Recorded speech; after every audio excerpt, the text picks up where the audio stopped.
NRC আওতায় 4 ভাই বোন, তাদের কি হবে এই ভাবনা, এই আশঙ্কা থেকেই নাকি প্রদীপ কর আত্মঘাতী হয়েছেন। সুইসাইড নোটে এরকমই মিলেছে তথ্য। রাজ্যে এসআইআর ঘোষণার পর থেকেই নাকি এনআরসি নিয়ে আতঙ্ক বেড়েছিল উত্তর 24 পরগনার পানিহাটির বাসিন্দা প্রদীপ করের। এসআইআর কি, নাম বাদ গেলে কি হবে, এই নিয়ে প্রতিবেশীদের কাছে খোঁজ খবরও নিচ্ছিলেন তিনি। তারপরই আত্মঘাতী হন প্রদীপ কর। বুধবার এমনটাই জানান প্রদীপ করের প্রতিবেশীরা। ওনার যে ভাইয়ের বউ আছে এসআইআর নিয়ে প্রেস কনফারেন্স, তারপরে 8টার সময় এসেছিল, বললো দাদা এসআইআর একটা কি আছে। আমি কেন, কি হয়েছে? বলছে আমার দাদা দেখো বারবার যাচ্ছে আসছে, বিড়ি খাচ্ছে 10 মিনিট পর পর, এইরকম তো চলছে। কিন্তু সেটা নিয়ে ওনার ভিতরে যে কি ছিল সেরকম কোনো কিছু দেখা যায়নি। দেখছেন যে হয়তো বাংলাদেশের পাঠিয়ে দেবে এরকম। ওখানে বড় বড় করে লেখা নিচের দিকে এনআরসি আমার মৃত্যুর জন্য দায়ী। আমি শুনেছি পলাশিতে ওনাদের বাড়ি ছিল, কিন্তু এইখানে প্রায় 45-46 বছর ধরে ভাড়া থাকতেন। ফ্ল্যাটে জাস্ট 6-7 মাস হলো উনি কিনে এসেছেন। এটাই ওনাকে মানসিকভাবে দিল। আমার নিজের জায়গা থেকে আমি এইভাবে উৎখাত হব। কেউ বলছে 2002 সালে লিস্টে নাম ছিল, তাতেও শান্তি হয় না। মানুষের ভেতরে যখন আঘাত লাগে তখন এইভাবে থামানো যায় না। শুধু নিজের জন্য নয়, 4 ভাই বোনকে নিয়েও চিন্তায় ছিলেন প্রদীপ কর। তাঁর দেহের পাশে যে ডায়েরি মিলেছে সেখানে প্রতি লাইনে এনআরসির উল্লেখ। প্রদীপ করের আত্মীয় জানিয়েছেন তাঁর 4টি আঙুল কাটা ছিল, তাই লিখতে অসুবিধা হতো। ফলে তাঁর লেখা খুব একটা পরিষ্কার নয়। ডান হাতের কোনো আঙুলই ছিল না, মানে অর্ধেক আঙুল ছিল না। খাওয়া দাওয়া কি ডান হাতে না বাঁ হাতে করতে পারে নাকি? লিখতে তো 4টে আঙুল থাকা মানে, না থাকা মানে লিখতে পারে। হাফ এন্ড হাফ ছিল, 4টে আঙুল একদম ছিল না। তা এই নোট থেকে কিছু লেখা আমরা উদ্ধার করতে পেরেছি। ডায়েরিতে লেখা রয়েছে 4 বোন ভাই এনআরসির আওতায়, এদের কি হবে? আমরা এখন কি করব? এই ডায়েরিকেই প্রাথমিকভাবে প্রদীপ করের সুইসাইড নোট হিসেবে দেখছে পুলিশ। এখানে আরো লেখা রয়েছে তার বাড়ি নদিয়া জেলায়। তার কাছে দলিল ছিল, ভোটার লিস্টে বাবার নাম আছে, মায়ের নাম আছে। 1980-তে মারা গিয়েছেন। এনআরসির আতঙ্ক তাড়া করছিল প্রদীপ করকে। এসআইআর ঘোষণার পর যে আতঙ্ক বেড়ে যায় বলেই দাবি প্রতিবেশীদের। এদিন পানিহাটিতে প্রদীপ করের বাড়িতে যান অভিষেক বন্দ্যোপাধ্যায়, কথা বলেন পরিবারের সঙ্গে। আগরপাড়া থেকে সুবীর দে, নিউজ 18 বাংলা। গতকালই এই আত্মঘাতী ঘটনার পরে, প্রদীপ করের মৃত্যুর পরে তোপ দেখেছিলেন এক্স স্যান্ডেলে মমতা বন্দ্যোপাধ্যায়। আর আজকে অভিষেক বন্দ্যোপাধ্যায় চলে গেলেন সোজা আত্মঘাতী প্রদীপ করের বাড়িতে। তার পরিবারের সঙ্গে দেখা করলেন, কথা বললেন, তাদের অভাব অভিযোগ শুনলেন, কি হয়েছিল প্রদীপ করের, কিভাবে আশঙ্কায় ছিলেন বেশ কয়েকদিন ধরে এসআইআর ঘোষণার পরেই, বা কতটা আতঙ্ক তৈরি হয়েছিল তার মধ্যে, সেই সমস্ত কিছু শোনেন। এবং তারপরে দেখা করে এসে বেরিয়ে কড়া আক্রমণ অভিষেকের কমিশনারকে এবং নিশানা কেন্দ্রীয় স্বরাষ্ট্রমন্ত্রী অমিত শাহকেও। এনআরসি এসআইআর এর ভয়ে তিনি নিজের প্রাণ নিজে নিয়েছে। এনআরসি এবং এসআইআর যে আতঙ্ক, একদিকে ইলেকশন কমিশন আর একদিকে কেন্দ্রের সরকার, মানুষকে ভয় দেখানো, মানুষকে ভীত সন্ত্রস্ত করে রাখা, মানুষের মধ্যে একটা আতঙ্কের পরিস্থিতি, পরিবেশ তৈরি করা, তারা ঠিক করবে ভারতবর্ষের নাগরিককে। আমি আপনাদের করজোড় করে অনুরোধ করছি, হাত জোড় করে সবাইকে, যে আপনারা ভয় পাবেন না। আমরা বেঁচে আছি। বাংলায় মমতা বন্দ্যোপাধ্যায়ের সরকার থাকতে, আমরা থাকতে এত সোজা না যে বছরের পর বছর, 40 বছর, 50 বছর, 30 বছর ধরে যারা বাংলায় রয়েছে, যাদের বাবা, দাদু, ঠাকুরদা একের পর এক প্রজন্ম বাংলায় রয়েছে, তাদেরকে বাংলাদেশি বলে বাংলাদেশে পাঠিয়ে দেওয়া হবে, এত সোজা নয়। আমরা বুকের রক্ত দিয়ে রক্ষা করব।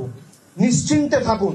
কোন এসআইআর এনআরসি করে বাংলার একটা মানুষকে যদি এরা ভোটার তালিকা থেকে বাদ দেয়, আমরা 1 লক্ষ লোক নিয়ে নির্বাচন কমিশন ঘেরাও করব। কত ধানে কত চাল এদের বোঝাবো, এত সোজা নয়। আর এখান থেকেই অভিষেক বন্দ্যোপাধ্যায় কাল প্রতিবাদ মিছিলের ডাক দিলেন। প্রতিবাদ মিছিল করার নির্দেশ অভিষেক বন্দ্যোপাধ্যায়ের, এবং এক হাত নিলেন বিজেপিকেও। পাল্টা 4 নভেম্বর মিছিল শুভেন্দুর, তৃণমূলকে মিছিল আটকানোর চ্যালেঞ্জ। যারা নিজেদেরকে হিন্দু ধর্ম এবং সনাতনী হিন্দুদের রক্ষাকর্তা, বিধাতা, ধারক, বাহক বলে দাবি করে, একটা লোক এসে পরিবারটার খোঁজ নিয়েছে? এরা ঠিক করবে কে বাংলাদেশ থেকে এসছে, কে পাকিস্তান থেকে এসছে। আমি আপনাদের সকলকে আশ্বস্ত করে দিয়ে যাচ্ছি, এর বদলা তৃণমূল কংগ্রেস নিয়ে ছাড়বে।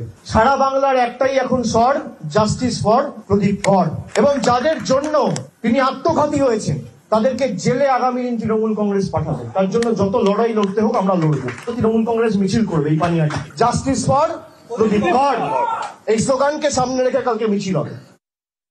আগামী 4 তারিখে পানিহাটিতে আমি হাঁটবো, একটা কয়লা চোর আজকে ওখানে অনেক বড় বড় কথা বলে গেছে। উনি মুখ্যমন্ত্রীর ভাইপো, ওনাকে চ্যালেঞ্জ করে গেলাম, আমি হাঁটবো, আপনার ক্ষমতা থাকলে আপনার বাহিনীকে বলবেন আটকে রুখে দেখাবে। বন্দ্যোপাধ্যায় আরো কড়া বিজেপির ওপর, বিজেপি নেতাদের থেকে নথি চাওয়ার নিদান, নথি দেখাতে না পারলে বেঁধে রাখার নিদান। তৃণমূল কর্মীদের উদ্দেশ্যে আতঙ্কের আবহ তৈরির চেষ্টার অভিযোগ। পাল্টা এসআইআর নিয়ে তৃণমূলের প্রতিবাদে সরব শ্রমিক। গণেশ কুমারের বাবার নাম আছে ভোটার লিস্টে, ডকুমেন্ট দেখাতে পারবে?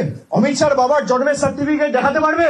প্রধানমন্ত্রী থেকে শুরু করে ক্যাবিনেটে যারা মন্ত্রী রয়েছে তার বাবার ঠাকুরদার জন্মের সার্টিফিকেট দেখাতে পারবে?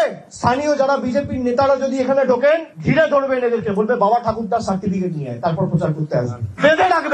বেঁধে রাখবেন গাছে, পোস্টে বেঁধে রাখবেন, হাত তুলবেন না, বলবেন সার্টিফিকেট নিয়ে আয়, তারপর তো দড়ি খুলবো। মোদী সরকার যে আমাদের থেকে সার্টিফিকেট চেয়েছে, আগে তোরা সেই সার্টিফিকেট মানুষকে দেখা, তারপর কাগজ চাইবি মানুষের। সিএ তো হবে, এসআইআর হবে, আটকাতে পারবেন মুখ্যমন্ত্রী, আটকাতে পারবে তৃণমূল কংগ্রেস? কি করবেন? গাছে বেঁধে রাখবেন, বিএলওদের মারবেন? এটা সরকার চলেছে একটা, এটি কি অঘোষিত জরুরি অবস্থা? পশ্চিমবঙ্গকে একটা বিচ্ছিন্ন রাষ্ট্র, না দুটো মিলিয়ে একসঙ্গে বাংলাদেশ করে দেবেন? এটা গ্র্যান্ড ডিজাইন। আতঙ্ক তৈরি করো, আতঙ্ক তৈরি করে পশ্চিমবঙ্গের জনবিন্যাস গোটা বদলে দাও। আরাগরপাড়া থেকে মুখ্য নির্বাচন কমিশনার গণেশ কুমারকে আক্রমণ করলেন, তোপ দাগলেন অভিষেক বন্দ্যোপাধ্যায়। এই ভদ্রলোককে পাঠানো হয়েছে জাতীয় নির্বাচন কমিশনে যাতে ভোটার আর ভোট দিতে না পারে। আগে মানুষ ভোট দিয়ে সরকার নির্বাচিত করত, এখন সরকার পছন্দের ভোটার বেছে নিচ্ছে। গণেশ কুমারের মেয়ে ইন্ডিয়ান অ্যাডমিনিস্ট্রেটিভ সার্ভিসে চাকরি করে। এসআইআর ঘোষণা হওয়ার পরে তাকে নয়ডার জেলা শাসক করে দায়িত্বে বসানো হয়েছে। গণেশ কুমার মানে জাতীয় নির্বাচন কমিশনের মুখ্য নির্বাচন কমিশনের আধিকারিক। তার যে জামাই মনীষ বানসাল, তাকে সাহারানপুরের ডিএম করে এসআইআর অ্যানাউন্স হওয়ার একদিন পরে দায়িত্ব দিয়ে পাঠানো হয়েছে। এটা কাকতালীয় না কোইন্সিডেন্স? পাল্টা আক্রমণ শুভেন্দু অধিকারীর। বিরোধী দলনেতার বক্তব্য, হতাশা থেকেই এই হুঁশিয়ারি। বুঝেছে যন্ত্রণায় আছে, রাতে ঘুমাতে পারছে না, ক্ষমতা হারানোর ভয়ে আছে, ভাইপো জেলে যাবে, সেই আতঙ্কে যন্ত্রণাতে এসব কথা বলছে। অভিযোগ, অনেক বিএলও নাকি এসআইআর এর কাজে যোগ দিচ্ছেন না। তাদের প্রতি ডেডলাইন কাল দুপুর 12টা পর্যন্ত মুখ্য নির্বাচন কমিশনের। সরাসরি চলে যাব, কথা বলবো প্রতিনিধি সোমরাজের সঙ্গে। সোমরাজ, কি তথ্য আছে? বিএলওদের কি ডেডলাইন, কি বলা হচ্ছে? দেখো, দেখা যাচ্ছে যে বুথ লেভেল অফিসার হিসেবে সরকারি আধিকারিকদের জন্য নিয়োগপত্র প্রস্তুত থাকলেও 153 জন বুথ লেভেল অফিসার হিসেবে সরকারি আধিকারিক তারা নিয়োগপত্র নেননি। দেখা যাচ্ছে এই 153 জনই শিক্ষক শিক্ষিকা, এবং যেটা কমিশন সূত্রে জানা যাচ্ছে যে এই যে 143 জন যারা বুথ লেভেল অফিসার হিসেবে যোগ দেননি, তারা মূলত মুর্শিদাবাদ, উত্তর কলকাতা এবং কোচবিহার, এই 3 জেলার 143 জন শিক্ষক শিক্ষিকা যারা বুথ লেভেল অফিসার হিসেবে এখনো এসআইআর এর কাজের জন্য যোগ দেননি। আগামীকাল দুপুর 12টার পর তাদের সাসপেন্ডের নির্দেশ দিলেন রাজ্যের মুখ্য নির্বাচনী আধিকারিক মনোজ কুমার আগরওয়াল, এবং নির্দেশ দিয়ে স্পষ্ট জানানো হয়েছে কাল দুপুর 12টার মধ্যে তারা যদি নিয়োগপত্র হাতে না নেন বা কাজে যোগ না দেন, তাহলে ইআরওদের সাসপেন্ড করতেই হবে। এটা বাধ্যতামূলক। এবং শুধু তাই নয়, এই কড়া নির্দেশ আজ যখন জেলাশাসক ইআরওদের সঙ্গে ভার্চুয়াল বৈঠক করছিলেন, সেই বৈঠকেই এই নির্দেশ দেওয়া হয়েছে বলেই কমিশন সূত্রে খবর। বেশ।